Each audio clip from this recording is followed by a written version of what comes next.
नमस्ते प्यारे बच्चों, स्वागत है आप सभी का Techno India group public school Siliguri के कक्षा 4 द्वितीय भाषा हिंदी में।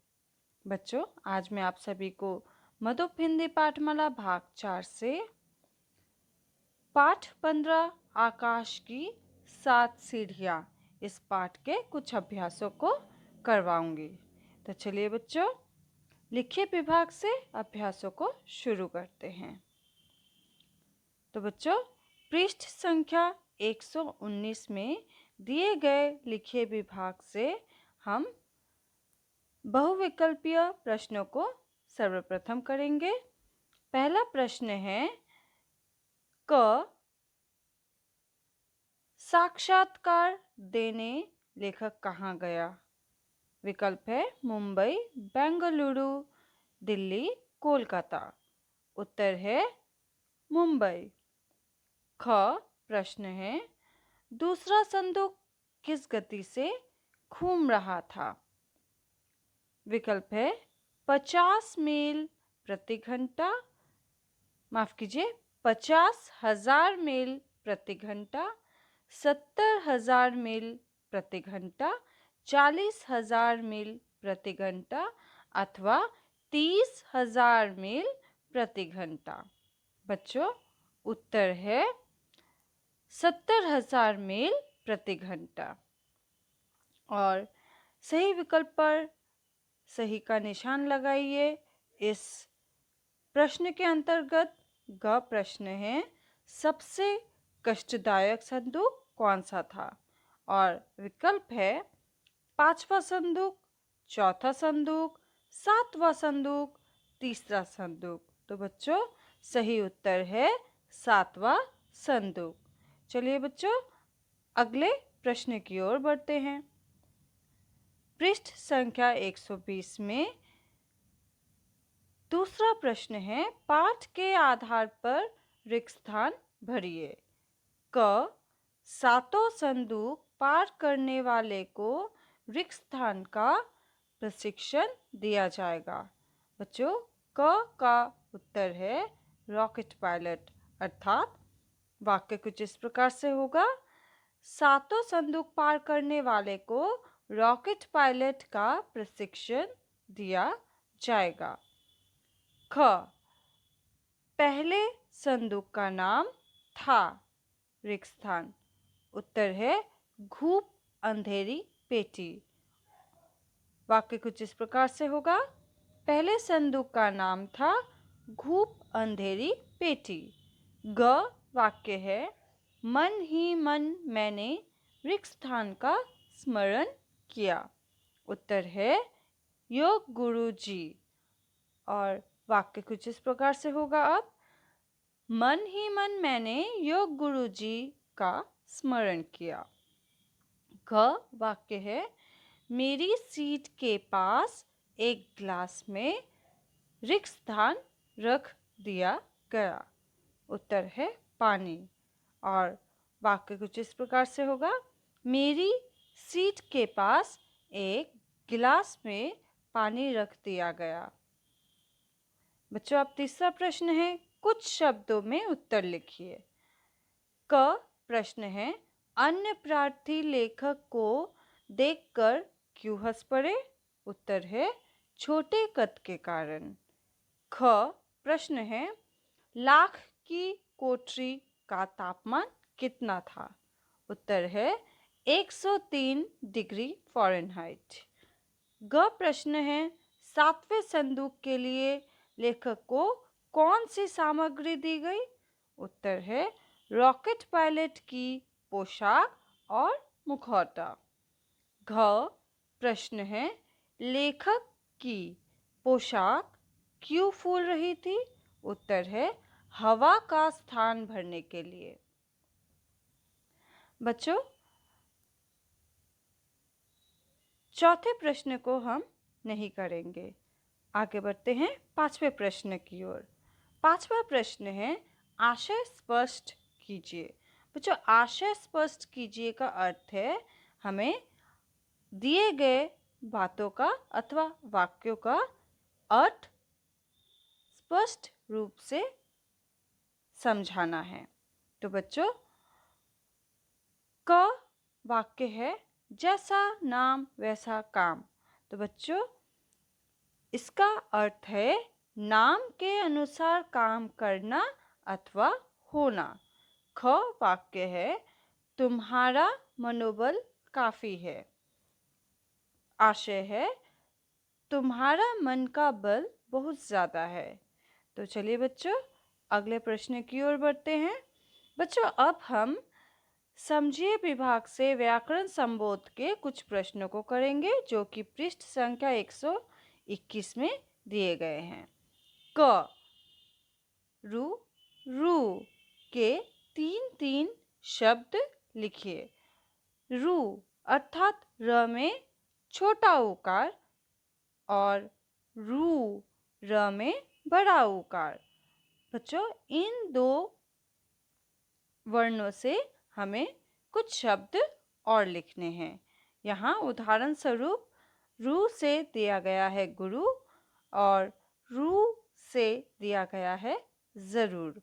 और आगे शब्द हमने बढ़ाया है गुरु के बाद रुपया, रूठा, पुरुष और जरूर के बाद शुरू, रूप, रुद्र। दूसरा प्रश्न है जो शब्द सुनने में एक जैसे लगते हैं पर उनके अर्थ अलग अलग होते हैं वे श्रुति समभिन्नार्थक शब्द कहलाते हैं। श्रुति समभिन्नार्थक का अर्थ है एक जैसा सुनाई देने वाला परंतु जिनके अर्थ अलग अलग हो। तो वही लिखा है बच्चों, जो शब्द सुनने में एक जैसे लगते हैं पर उनके अर्थ अलग अलग होते हैं उन्हें हम कहते हैं श्रुति समभिन्नार्थक शब्द। तो बच्चों, प्रश्न क्या है? इन शब्दों के अर्थ लिखिए, अर्थात एक जैसे सुनाई देने वाले शब्दों के अर्थ लिखने हैं। क में है सुर और सूर। तो बच्चों, सुर का अर्थ होता है आवाज और सूर का अर्थ होता है अंधा। ख पर और पार। बच्चों, माफ कीजिए, पर का अर्थ होता है परंतु, पार का अर्थ होता है किनारा।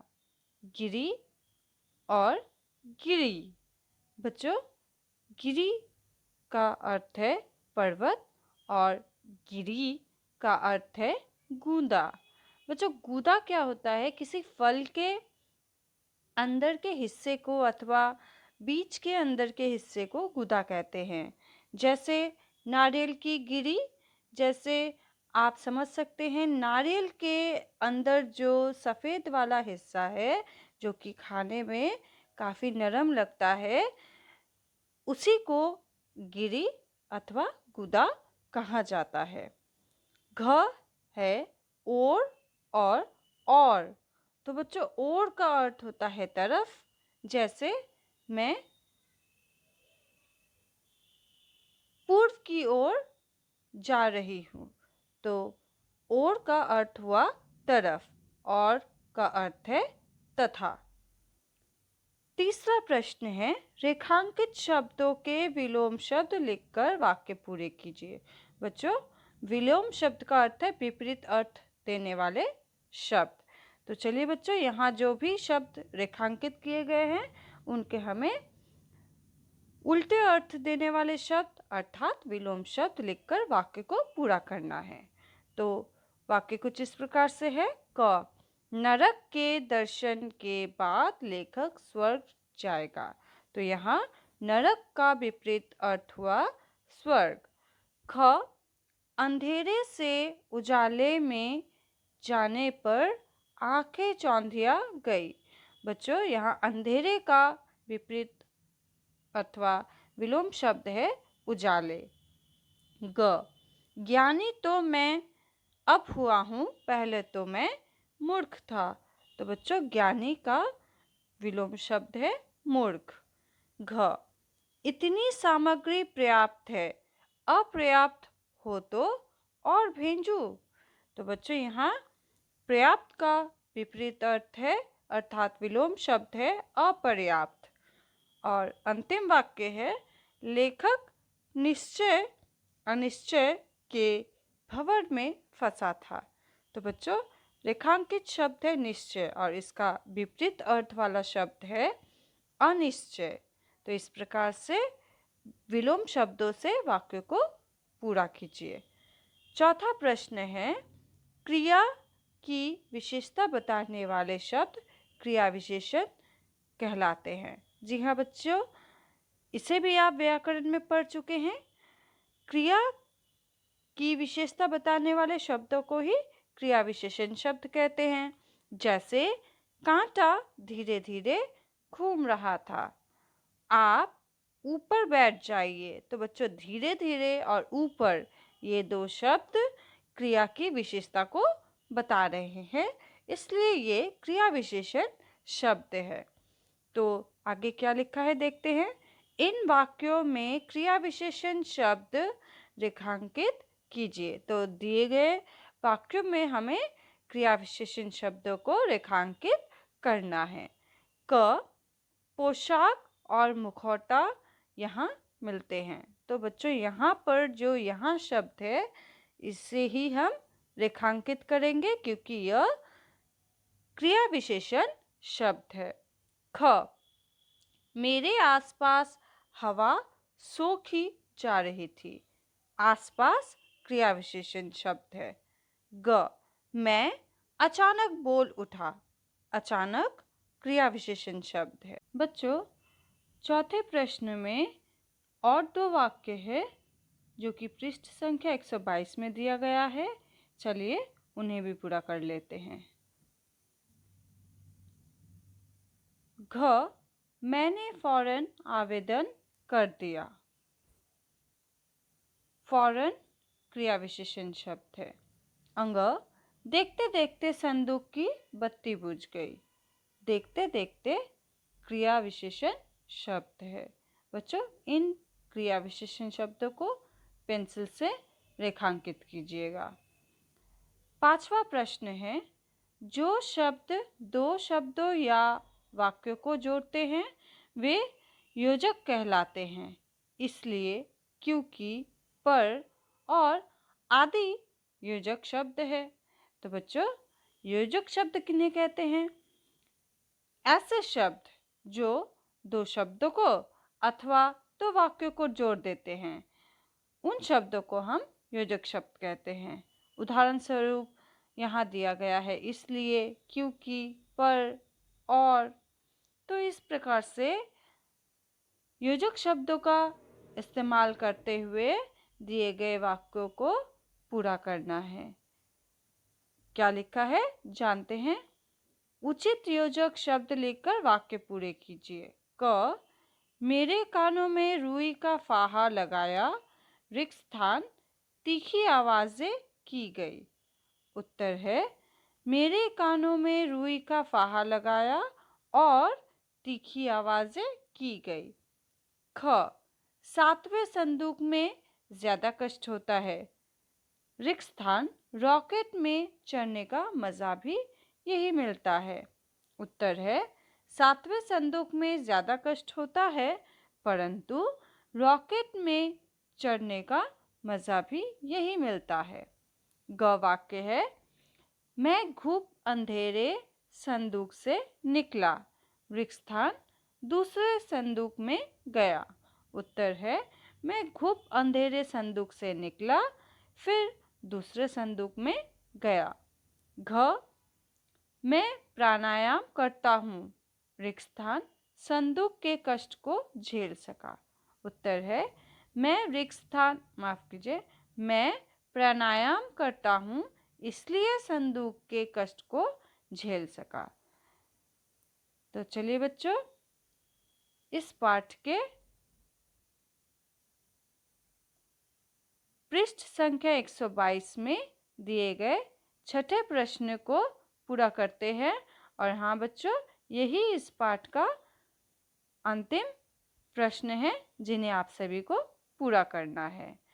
बच्चों, इस प्रश्न में एक गद्यांश दिया गया है जिसे पढ़कर दिए गए प्रश्नों के उत्तरों को दिए गए स्थान पर लिखना है। तो चलिए बच्चों, पहले गद्यांश को पढ़ लेते हैं। व्यायाम करने से शरीर सुडौल और चुस्त होता है। भूख खूब लगती है, खाना आराम से हजम होता है और खून साफ होता है। परंतु हद से ज़्यादा व्यायाम नहीं करना चाहिए। जब शरीर थका सा दिखाई दे तो व्यायाम फौरन बंद कर दो। तैरना भी अच्छा व्यायाम है। इससे कद लंबा होता है, हाथ पैर मजबूत होते हैं। परंतु यह व्यायाम गर्मियों के दिनों में करना चाहिए। भोजन करने के 2 घंटे बाद तक व्यायाम नहीं करना चाहिए। व्यायाम करने के बाद तेल की मालिश करनी चाहिए। इससे शरीर मजबूत होता है और त्वचा की बीमारियां, दांत, खुजली आदि नहीं होती। का प्रश्न है, व्यायाम करने के क्या लाभ है? उत्तर है, शरीर सुडौल और चुस्त होता है। ख, व्यायाम कब बंद कर देना चाहिए? उत्तर है, जब शरीर थका सा दिखाई दे। ग, प्रश्न है, तैरना क्यों लाभकारी है? उत्तर है, कद लंबा और हाथ पैर मजबूत होते हैं। घ, प्रश्न है, व्यायाम करने के बाद क्या करना चाहिए? उत्तर है, तेल मालिश करनी चाहिए। तो बच्चों, दिए गए सभी उत्तरों को देख देख कर आप अपने मधु पाठ्य पुस्तक में ही पेंसिल से लिखें। और आज के लिए बस इतना ही। आप सभी का बहुत बहुत धन्यवाद।